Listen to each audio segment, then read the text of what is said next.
participar de este curso de puericultura.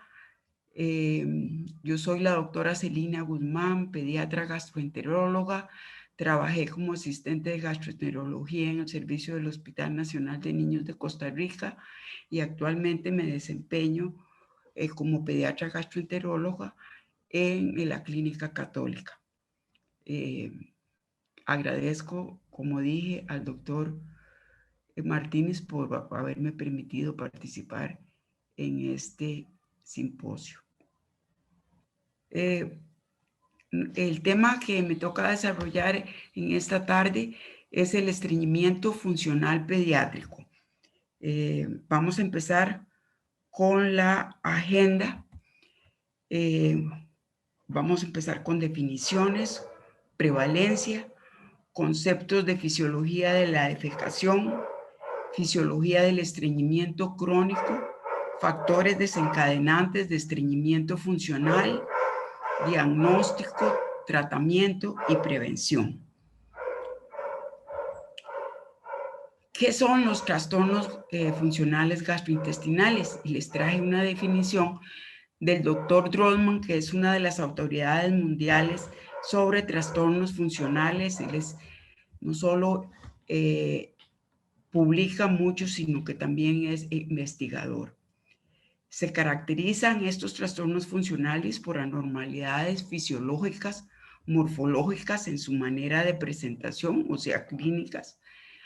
Se encuentran asociadas frecuentemente a alteraciones de motilidad, de hipersensibilidad visceral, y hipersensibilidad visceral se refiere, y voy a poner un ejemplo,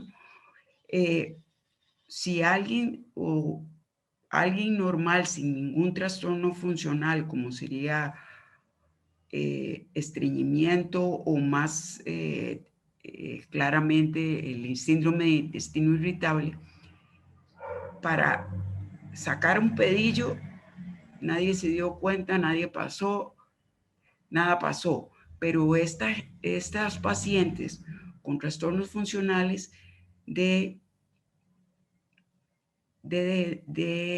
con trastornos funcionales gastrointestinales pueden tener gran dolor y representar un gran dolor el acto de sacar un pedillo, de pasar un pedillo. También en la definición, estos trastornos pueden presentar trastornos inmunes mucosales que de alguna manera también se relacionan con la microbiota intestinal, y lo que es más importante y uno de los factores más importantes es las alteraciones que se presentan en el procesamiento a nivel del sistema nervioso central.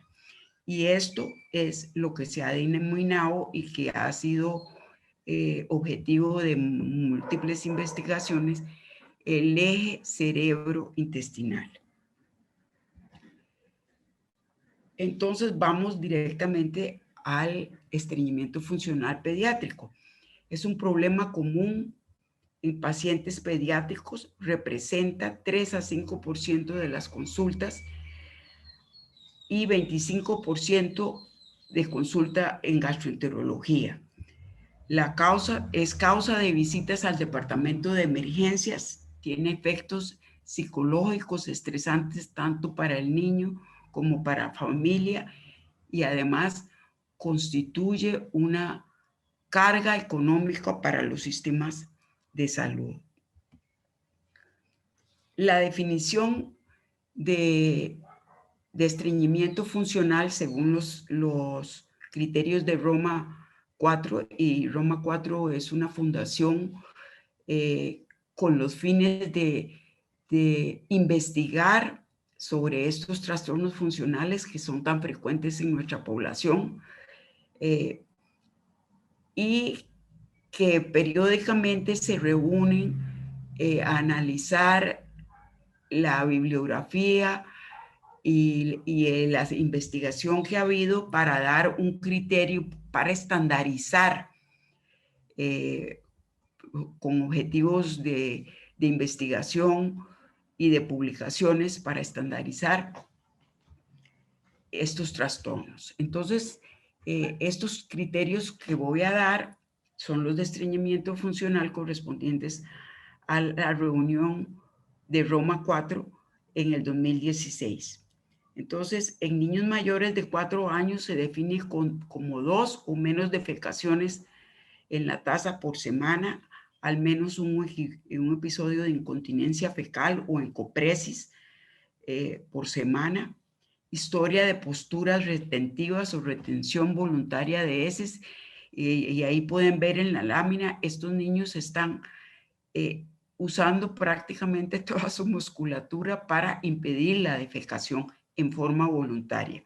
Y ahí, entonces, usan toda la musculatura glútea de miembros inferiores y contracción del esfínter anal externo, como vamos a ver. Historia de defecaciones dolorosas y duras, presencia de una masa rectal en el examen digital y heces grandes que obstruyen la taza. Para que se cumpla la definición, al menos 2 criterios deben estar presentes por un mes. En los lactantes y hasta niños de 2 años, los criterios de Roma 4 incluyen menos de 2 deposiciones por semana, historia de retención fecal excesiva, historia de defecaciones duras y dolorosas, historia de defecaciones muy gruesas para el tamaño del bebé, y las mamás me dicen, es que yo no creía que un bebé podía pasar defecaciones tan gruesas. Presencia de gran masa fecal en el recto, y en niños que ya se les ha enseñado a utilizar el baño, al menos un episodio de encopresis por semana y historia de heces muy grandes que taquean la taza. Vamos a revisar un poquito la fisiología de la defecación. El colon tiene 2 tipos de contracciones. Esto facilita, las contracciones van a facilitar el movimiento intestinal. Y el colon tiene unas que se llaman lentas anteropulsivas o retropulsivas. En el colon derecho existen principalmente las anteropulsivas, pero en el colon izquierdo pueden haber anteropulsivas y retropulsivas. Y además existen unas grandes contracciones de masa de mayor amplitud que se encargan del transporte oro-anal, ocurren varias veces al día y especialmente durante las comidas. Este diagrama que está en la parte inferior de la diapositiva representa una manometría anorrectal de amplia resolución, las cuales yo no sé interpretar, pero el dibujo yo creo que es claro. Con la defecación aumenta la presión intrarrectal y el esfínter anal baja su presión para permitir la defecación. Este es el complejo esfinteriano anorrectal en esta figura simplificada. Tenemos el músculo puborectal, que es de músculo estriado. Tenemos el esfínter anal interno, que es de músculo liso, está inervado por el sistema nervioso autónomo y es involuntario, o sea que no se puede controlar a voluntad y constituye un reflejo innato como se revela en la manometría o con la defecación. El esfínter anal externo es musculatura estriada y está inervado por nervios sacros 1 y 2 y el nervio pudendo, y es un reflejo aprendido, esa voluntad que uno puede controlar este esfínter, dichosamente. Mecanismos de defecación y retención fecal. Esto es un poquito para repasar los mismos conceptos. Entonces viene el peristaltismo rectosigmoideo, se produce distensión rectal, la pared rectal tiene presores que van a condicionar un reflejo anal inhibitorio con relajación del esfínter anal interno. Estoy en la parte derecha de la diapositiva, con relajación del esfínter anal externo, con la relajación puborectal, con aumento de la presión intraabdominal y expulsión del bolo fecal. En estos niños, sobre todo lactantes y preescolares, y aún niños preescolares y escolares, se da la percepción consciente del reflejo de defecar, pero la percepción consciente dice no defecar. Se produce un reflejo anal excitador, hay una contracción del esfínter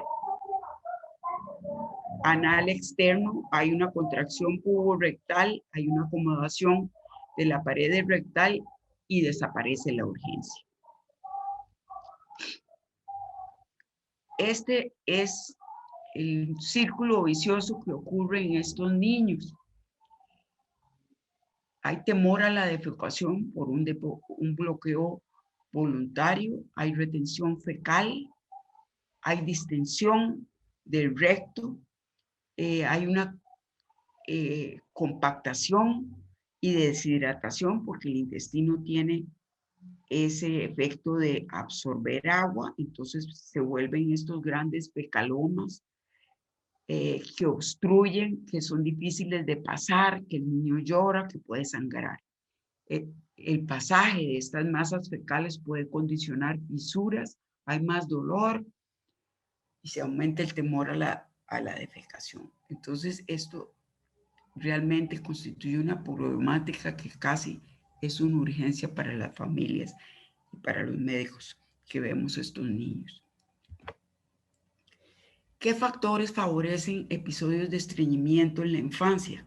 Bueno, el inicio de la alimentación con fórmula para lactantes.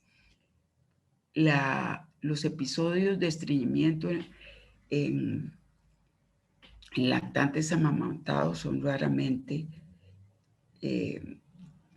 ocurren raramente, ¿verdad? Y el lactante no se queja, puede durar 3, 4 días y al final decide defecar, no está molesto, sigue mamando. La dieta pobre en fibra, el poco aporte de líquidos, sí, está nombrado y hay evidencia epidemiológica, como veremos más adelante. El exceso de lácteos en la dieta, ayuno prolongado e enfermedades interrecurrentes. Otros factores serían fiebre, inmovilidad, o sea que el paciente está encamado. En la retirada del pañal se señala como un cambio en la vida de los bebés, digamos, de los niños ya que caminan, que puede condicionar estreñimiento. El inicio de la escolarización y lesiones anorrectales como infecciones. Y aquí les ofrezco una serie de alteraciones anorrectales que no se les pueden pasar por alto a la hora del examen físico. Este es el patrón normal de las defecaciones según la edad. No hay muchas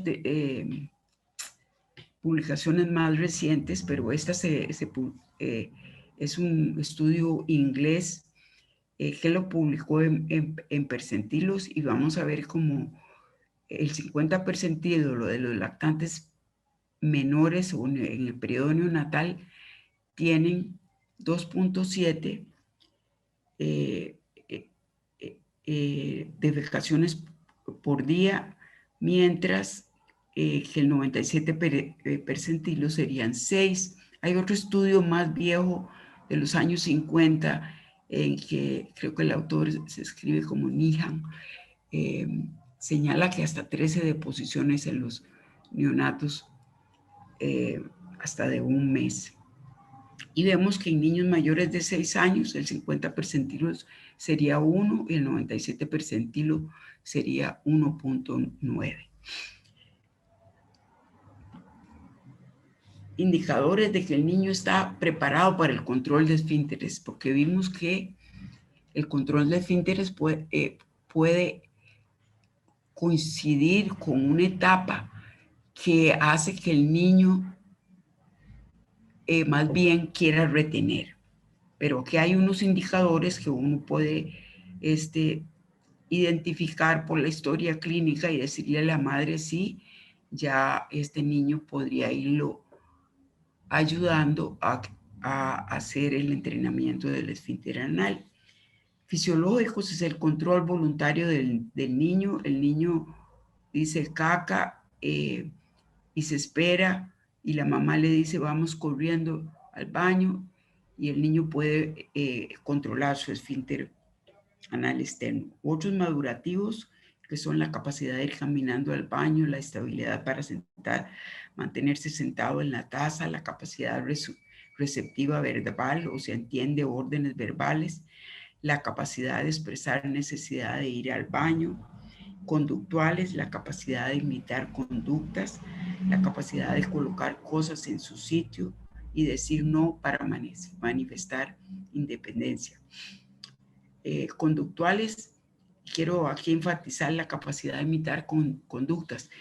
En parte de la educación que debemos dar a los padres es que sus niños con problemas de estreñimiento los vean al hermanito, vean a ellos, de que se sientan a la taza, de que se bajan la ropa pertinente y de que la defecación no es un acto doloroso normalmente.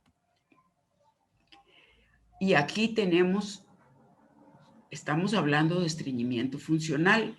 Todas las cosas no vienen con un sello de la enfermedad en la frente. Y para eso estamos los clínicos. Entonces hay una serie de otras condiciones que tienen problemas o síntomas y signos clínicos muy parecidos a los de estreñimiento funcional. Entonces debemos tener en mente todas esas otras causas. Aquí hay una lista, no voy a repasarla toda, pero voy a enumerar algunas de las causas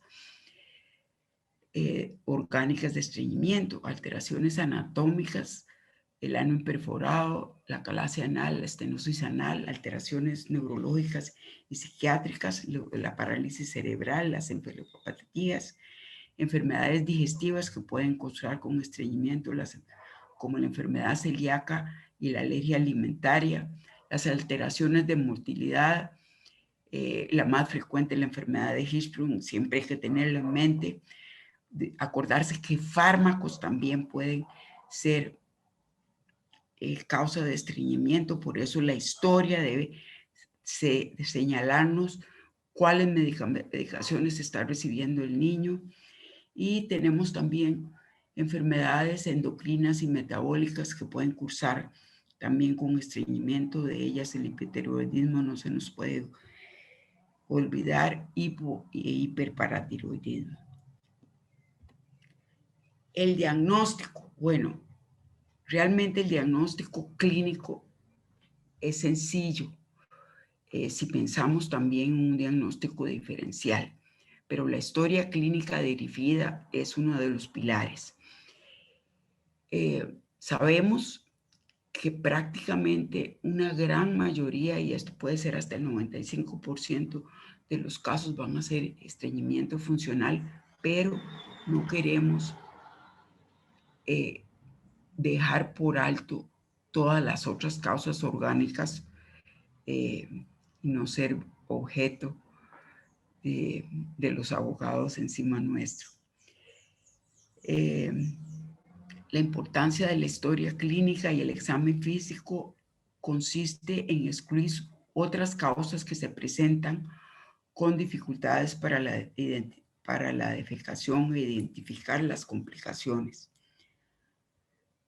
dolor o sangrado al pasar las heces, como ya lo mencionamos, dolor abdominal, incontinencia fecal, o sea, el niño hace escapes que pueden ser pequeños de solo pintar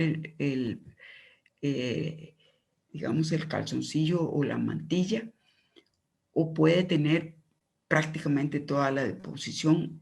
Algunos niños de estos retenedores durante el sueño en que se relajan, que tienen esa presión rectal, pueden pasar toda la deposición durante el sueño. Conductas retentivas, como vimos en las fotografías. Historia dietética, cómo está la ingesta de fibra, si ha habido cambios en el apetito, náuseas, vómitos, pérdida de peso.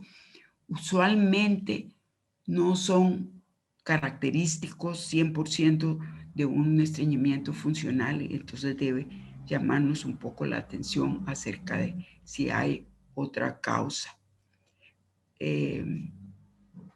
Raramente se vomitan los niños, he visto rarísimos en toda mi historia de gastroenteróloga. El diagnóstico, en el diagnóstico siempre debemos, como dije, pensar en enfermedades, en otras enfermedades que no son el estreñimiento funcional, y algunas claves para pensar en enfermedad de Hirschsprung, que es una de las patologías que debemos considerar.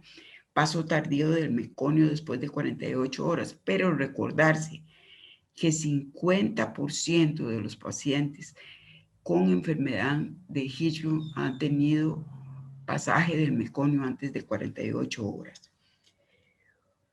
Un estreñimiento que se inicia muy tempranamente, desde el nacimiento. Esto debe ser una clave. O sea, los niños con estreñimiento, aún los lactantes, no son tan tempranos. Heces acintados, heces muy delgadas, que no es lo clásico del estreñimiento funcional. Ya vimos que la definición incluye heces gruesas. Vómitos biliosos, falla para progresar y distensión abdominal persistente nos deben llamar la atención para la enfermedad de Hirschsprung.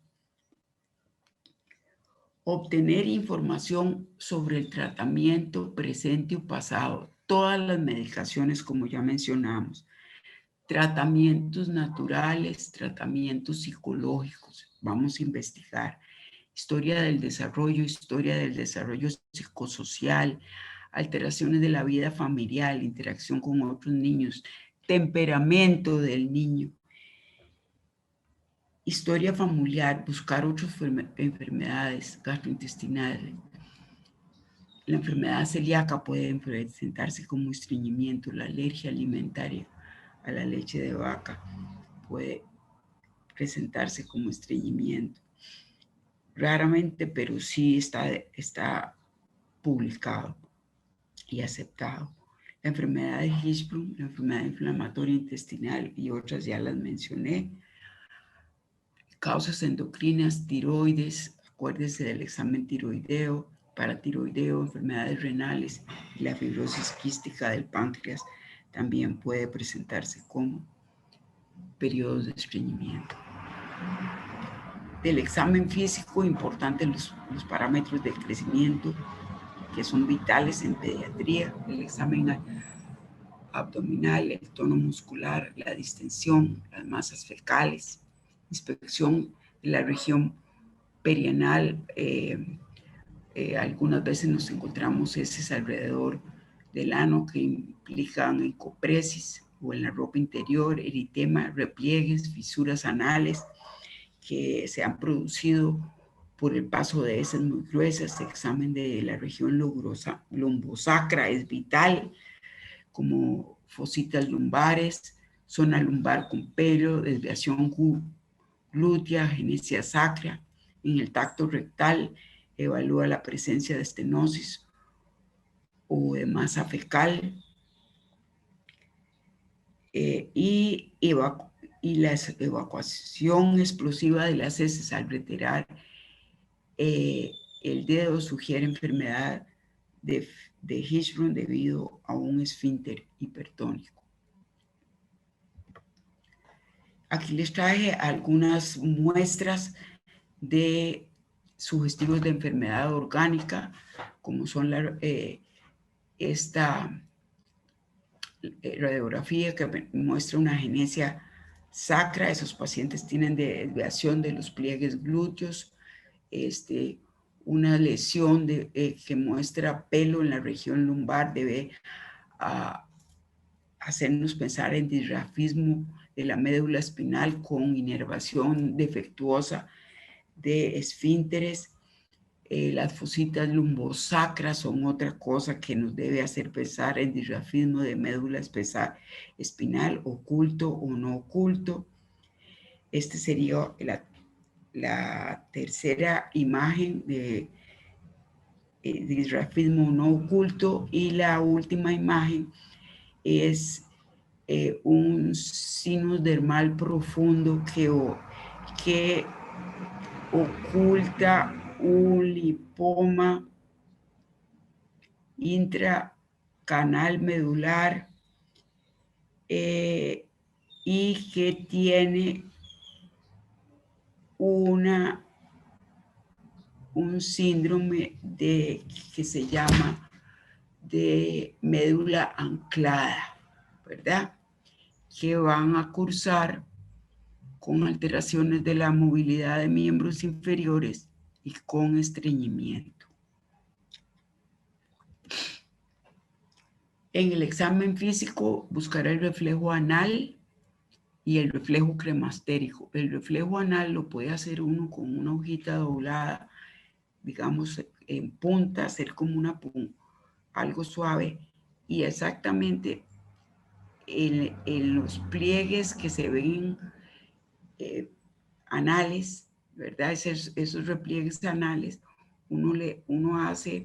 pasa el papelito y el esfínter anal interno hace una contracción, y el reflejo cremastérico también. Las extremidades inferiores, vimos que esto es importante en casos de médula anclada, el tono, la fuerza, los reflejos isotonianosos, es importante obtenerlos. Temor o llanto excesivo durante la inspección, la presencia de fisuras o hematomas, e historia de pequeñas descargas de heces, sospechar abuso sexual como en la diapositiva, en la imagen.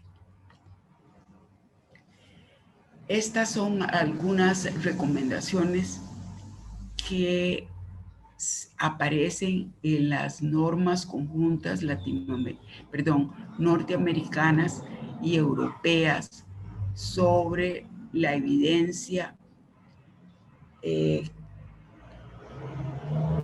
existe bibliográfica sobre manejo y tratamiento del estreñimiento funcional en niños. Ellos piensan que la radiografía simple de abdomen no está avalada por la evidencia científica. En algunos casos en que se haga dudoso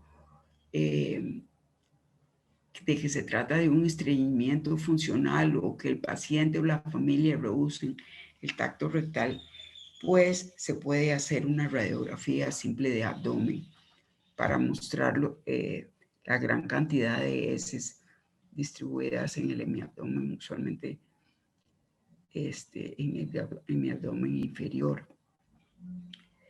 El tacto rectal presenta un chance no significativo de diagnóstico de estreñimiento, pero sí, recuérdense, resulta útil en el manejo en la sospecha de enfermedad de Hirschsprung. O lo otro es para cumplir de que sí estamos frente a un estreñimiento por la presencia de una gran masa fecal y una ámpula rectal distendida.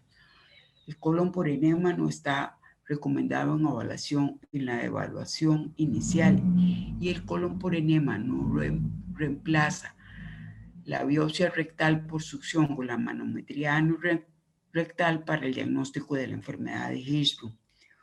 Otros estudios como la manometría colónica, la ultrasonografía, la resonancia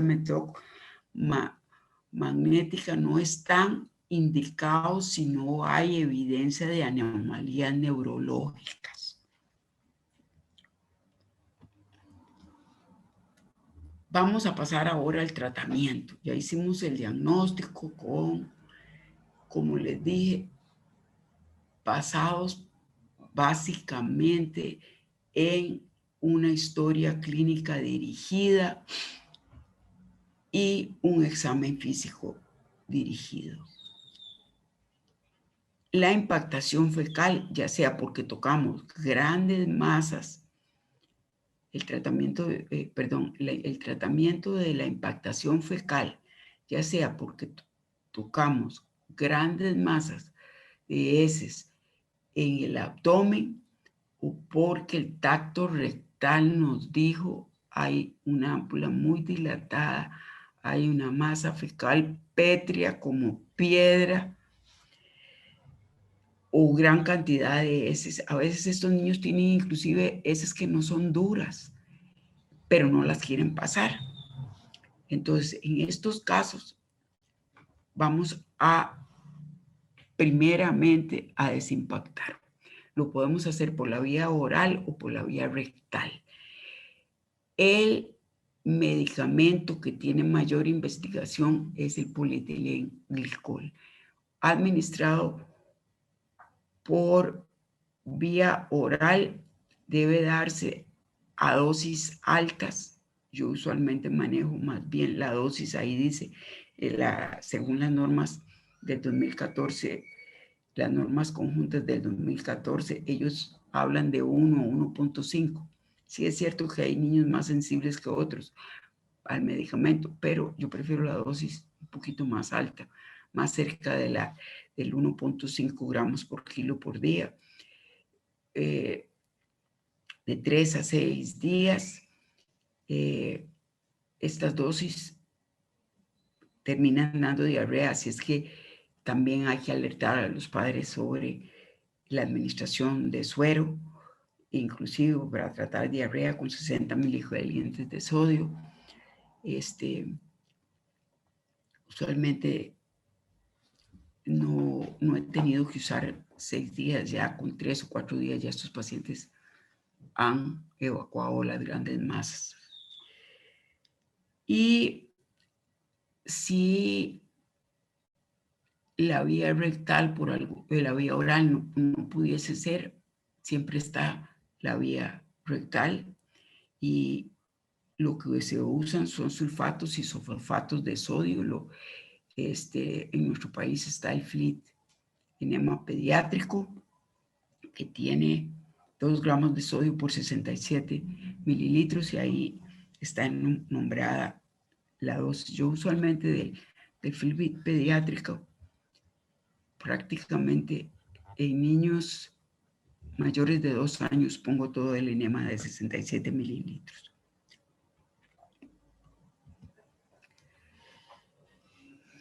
Otras cosas, otros tratamientos que se han usado para la desimpactación, por lo menos en nuestra seguridad social, dentro de las instituciones de salud pública, son el cloruro de sodio, que ahí están las dosis de acuerdo al tamaño del bebé. Para niños mayores de 1 año, 6 mililitros por kilo, 1 o 2 días, o puede repetirse 1 o 2 veces al día, puede ser 3. Cuando internábamos estos pacientes, los dejábamos hasta 2 y 3 días de enemas para evacuarlos. Y enemas también con aceite mineral también se han utilizado. Así es que el repertorio farmacológico es algunos con mayor evidencia que otros, pero sí tenemos suficientes. ¿Cuál tratamiento de mantenimiento una vez que hemos hecho la desimpactación? Bueno, el que más evidencia tiene es el polietilenglicol. También les digo, el polietilenglicol es de los que menos tiene efectos adversos, aparte tal vez de un poquito de pasadilla o de dolorcillo, pero nunca ha sido, en lo que yo tengo de tratar a estos niños, nunca ha sido una cosa de que los padres se quejen.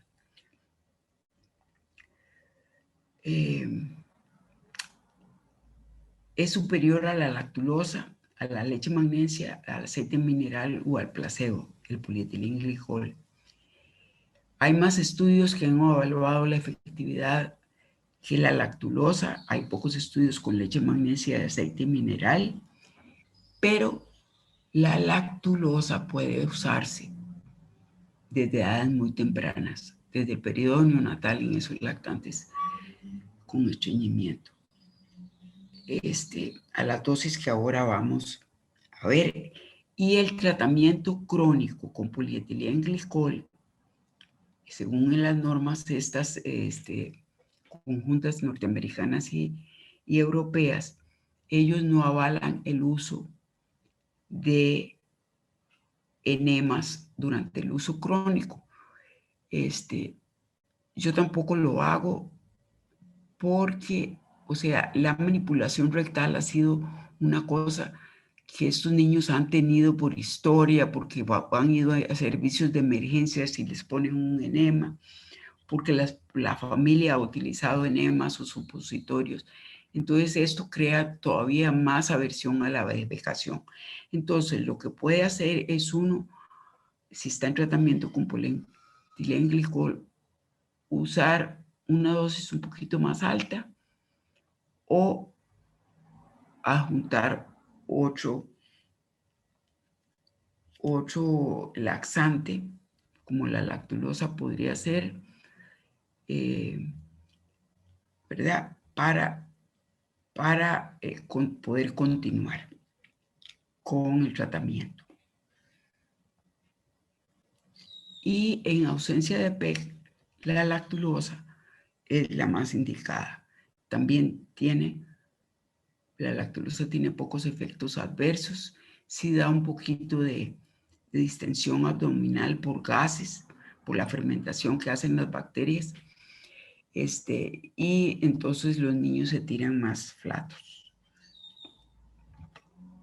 Aquí tenemos las dosis, no voy a ir sobre cada uno de ellos, pero vamos a repasar cuáles son los laxantes osmóticos, que son aquellos que atraen agua al intestino y por ende el mayor volumen va a favorecer el movimiento intestinal y que las heces sean más suaves.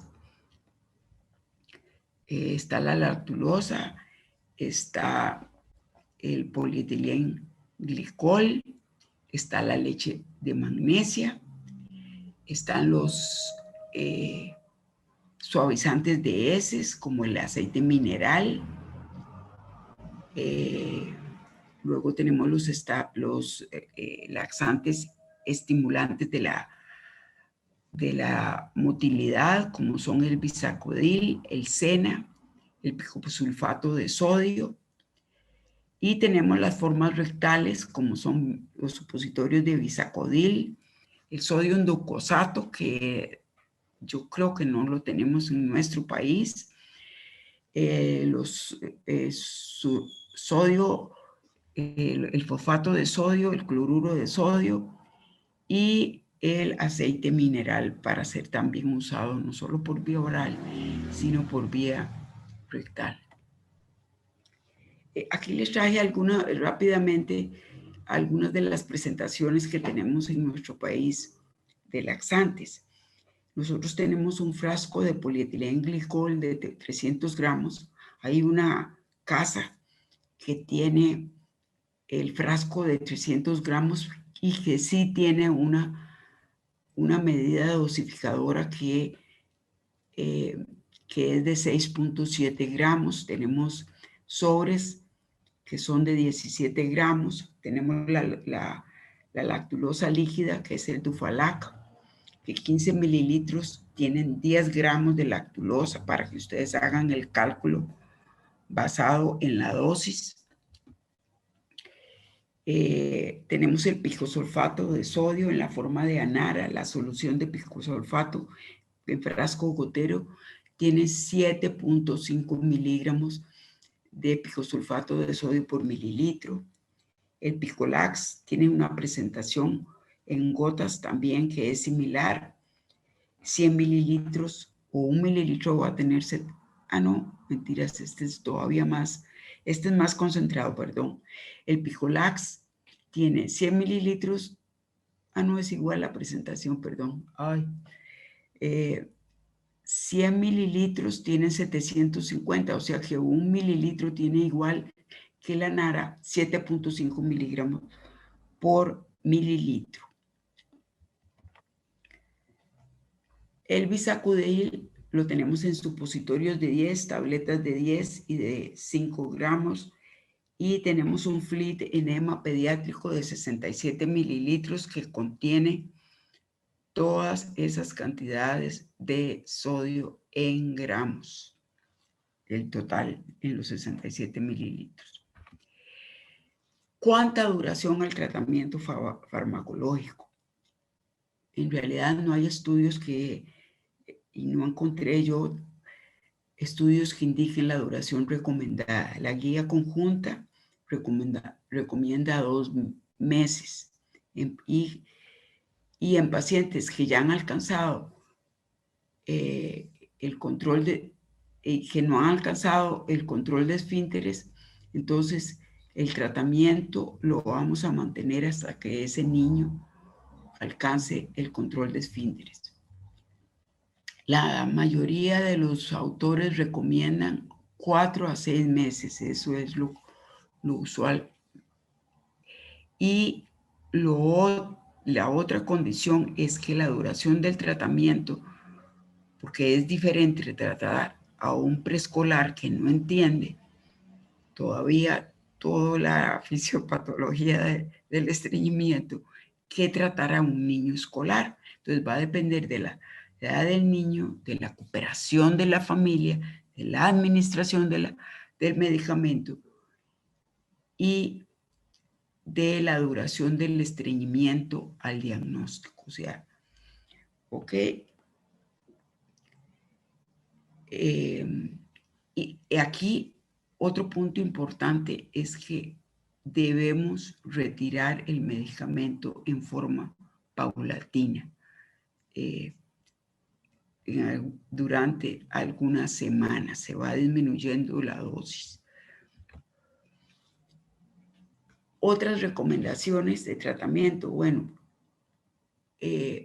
ahí les puse los gramos de fibra según la National Academy of Science, requeridos por los niños en edades pediátricas hasta los adolescentes. Lo que sí es que los estudios no han avalado que un mayor aporte de fibra a lo recomendado sea de beneficio en el manejo de la constipación. Lo que sí es que al revisar la historia dietética debemos constatar, y si no pedir ayuda de una dietista, si esa dieta que tiene ese niño que se le da o que come sea adecuada en fibra. En este país sí he tenido la dicha, digamos, de que a los niños les gustan mucho las frutas, a la mayoría de los niños les gustan mucho nuestras frutas. Y aquí tenemos una diapositiva con los alimentos que nos proveen fibra. La fibra puede ser de 2 tipos, una fibra soluble, que son sacáridos, mono, oligosacáridos, fermentables usualmente. Eso quiere decir que son degradados a ácidos grasos de cadena corta, como son el ácido butírico y propiónico, y que están presentes en la mayoría de las frutas. Y tenemos la fibra no soluble, como la que está presente en los granos, y que esto lo que permite es, esta fibra no es digerida y atrapa agua y favorece que las heces sean más suaves. Aquí les traje esta diapositiva para una guía del valor de fibra en las diferentes porciones, y vean aquí encabezando cómo media taza de frijoles negros, que puede estar distribuida para un niño preescolar en 2 o 3 cucharadas de frijoles 2 veces al día en este país, que debemos mantener nuestras costumbres sanas de alimentos vegetales. La media taza de frijoles negros tiene 9.5 gramos de fibra. Y ahí ustedes podrán ver otras fuentes de fibra, los frijoles blancos, los garbanzos, las lentejas son lo que más tiene. De las frutas, la pera nos ganó, pero no es una fruta tropical. El banano y la naranja. El banano que hay gente que dice, no debe comer banano, porque el banano va a estreñimiento. Yo les digo, es una fuente de fibra, nos da potasio. El potasio es importante para el movimiento intestinal. En cuanto al agua, si hay evidencia, aquí traje este estudio que hizo el profesor Mauro Batista, muy connotado en Latinoamérica, de Brasil. Y él hizo una revisión de estudios en que se aumentó el requerimiento líquido, o se aumentó la cantidad de líquidos a los pacientes con estreñimiento, y él encontró que había 3 estudios que evaluaron una mayor ingesta de fluidos en el tratamiento de la constipación, pero no se encontró un rol positivo de la ingesta de líquidos en el tratamiento de la constipación. Y lo otro es que también en esta revisión el grupo del doctor Batista evaluó 3 estudios que demostraron una asociación baja entre la ingesta de líquidos y el riesgo de estreñimiento. Por otro lado, si sabemos que hay evidencia epidemiológica de que una ingesta disminuida de líquidos y un aumento en la frecuencia de estreñimiento. Otras medidas que podemos utilizar como parte de la educación que damos a los padres es sentar al niño unos 5 minutos por lo menos, puse ahí hasta 8, después de las principales comidas, para evocar el reflejo gastrocólico y aprovechar las ondas estas de gran amplitud que ocurren más frecuentemente después de la ingesta de comidas. El niño debe estar concentrado en la defecación. Dependiendo de la edad, debe ser acompañado. Entonces, los niños preescolares, que alguien de la familia, y esto se cumple con las madres usualmente, deben ser acompañados, debe apoyar los pies sobre una superficie, o sea, si los ponen en la taza directamente, ponerles un banquito para que puedan apoyar, y esto facilita el uso de la musculatura abdominal.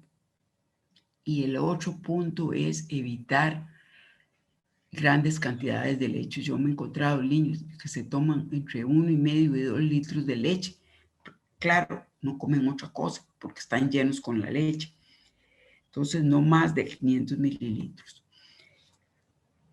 En cuanto a los probióticos y simbióticos, en realidad los probióticos principalmente ha sido una explosión de investigación y de literatura científica en los últimos 25 años. Entonces, sí tienen un rol, como vimos en la definición. Pueden alterar la microbiota intestinal, influencian la motilidad colónica por producción de ácidos grasos de cadena corta, disminuyen el pH luminal y favorecen la peristalsis y por tanto disminuyen el tiempo de tránsito colónico. Los simbióticos, que serían estos GOS, FOS, inulina y algunos otros, también tienen un rol favorecedor. Hay menor evidencia sobre favorecedor de la defecación, hay menos evidencia sobre los simbióticos, o sea, pero utilizados a dosis como las que se utilizan cuando hay mezclas de probióticos y de simbióticos como los FOS, dije, o la inulina. Estos pueden pasar al colon, en el colon producir ácidos grasos de cadena corta, disminuir el pH y por lo tanto favorecer y también favorecer el movimiento intestinal. ¿Verdad? Aquí tenemos, y vamos a ver. Sí hay una serie de literatura en la edad pediátrica con el uso de diferentes cepas, principalmente de lactobacillus y de bífidos. Y aquí tenemos algunos estudios de ellos, que vemos el lactobacillus GG, el lactobacillus casei, el lactobacillus reuteri, el bifidobacterium longo, el bifidobacterium, y este es otro estudio que utilizó una mezcla de probióticos, el bifidobacterium lactis. Vemos que los estudios varían en la duración del tratamiento. Unos los dieron por de 4 a 12 semanas, pero en todos estos estudios se demostró que sí aumentaba la frecuencia de las deposiciones. El uso de simbióticos también se ha utilizado en pediatría. Aquí vemos de simbióticos la polidestrosa, los FOS y los GOS y la inulina en el segundo estudio. Con efectos positivos sobre el número de deposiciones. Este es un estudio randomizado, controlado, que apareció en fronteras de celular y infectología microbiológica. En este estudio, aquí tenemos seis estudios provenientes de diferentes partes del mundo, y los cepas utilizadas fueron el Lactobacillus rhamnosus GG, el Lactobacillus casei, tiene una mezcla de probióticos que se puede El tercer estudio y el cuarto estudio, igual el Lactobacillus sporugenis. El último estudio de Tavers tiene Lactobacillus del Drake y Lactobacillus bulgaricus y el Streptococcus pneumophilos y Lactobacillus Lactococcus cremoris blactis.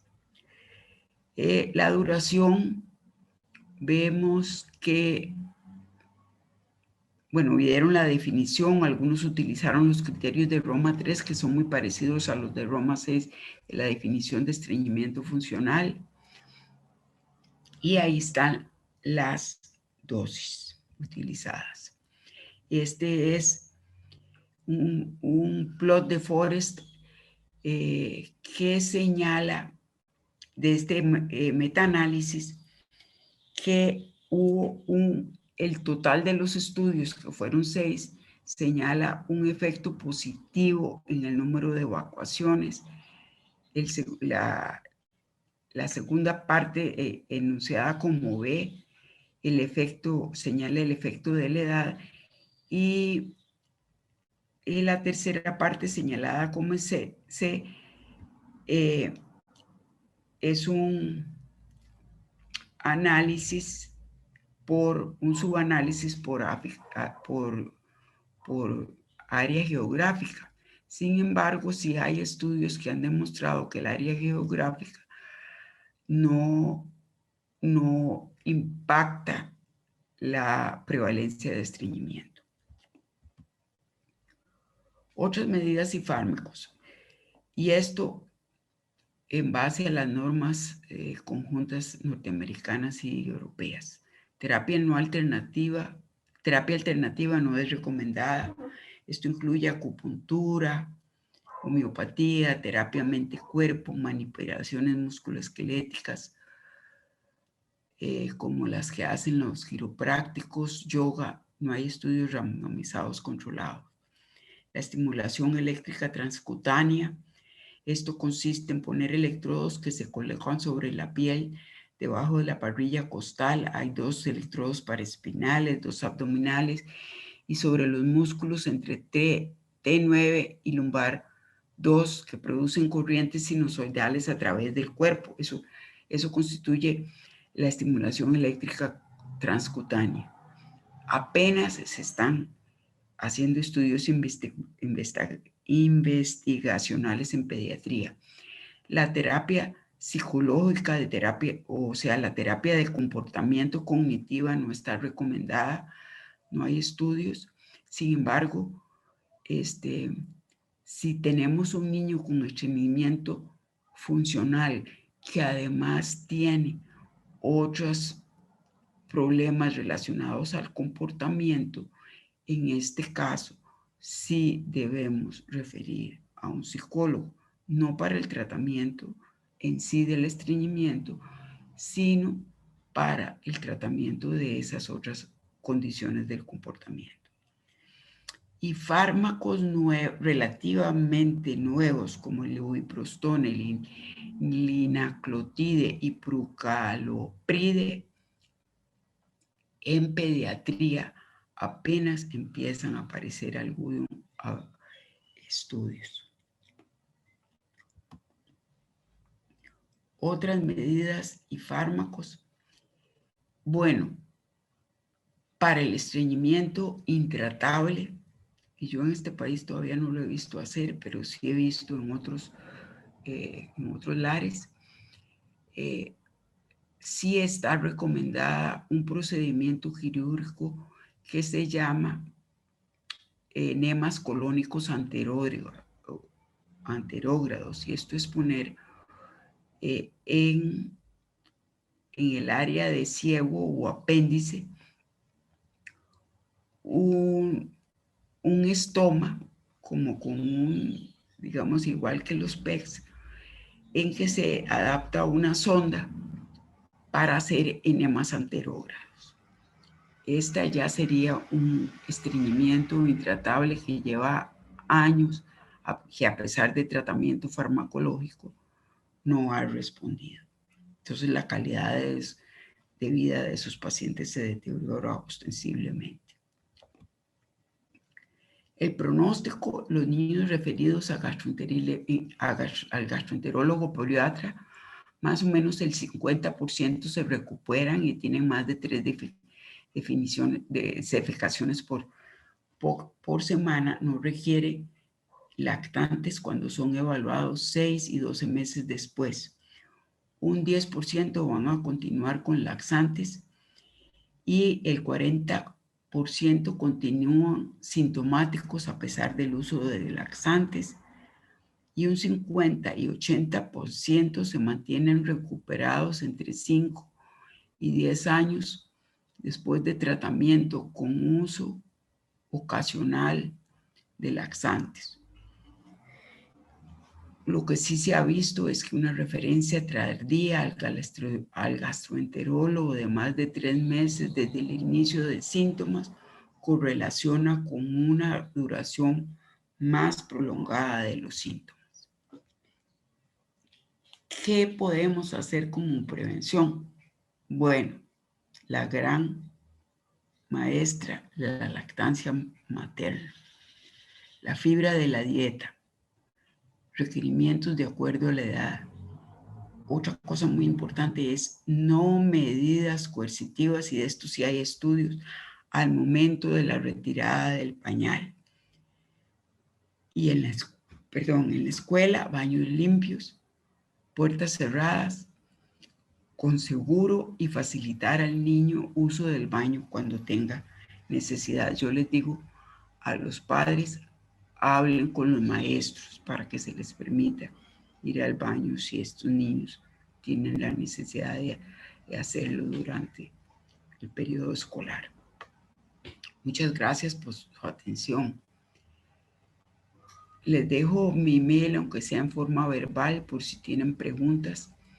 celinaguzman49 @gmail.com, 49 en números, celinaguzman49 todo pegado. Muchas gracias por su atención.